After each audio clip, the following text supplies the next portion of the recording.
Nissan Y12 Wingroad, full service, EGR, VVT filter, the throttle body, airflow, 4 injectors, intake valve area, EGR tubing, and the EGR housing.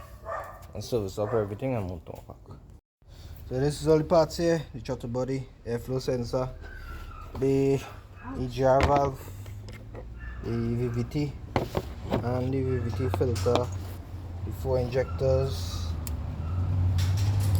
EGR housing, 4 intake valve area, EGR tubing. I already put on a set of Denso in there. Instantly, so go and mount up everything and start it up. Alright, so the Y12 running there, all the parts mount up. I better shut through now.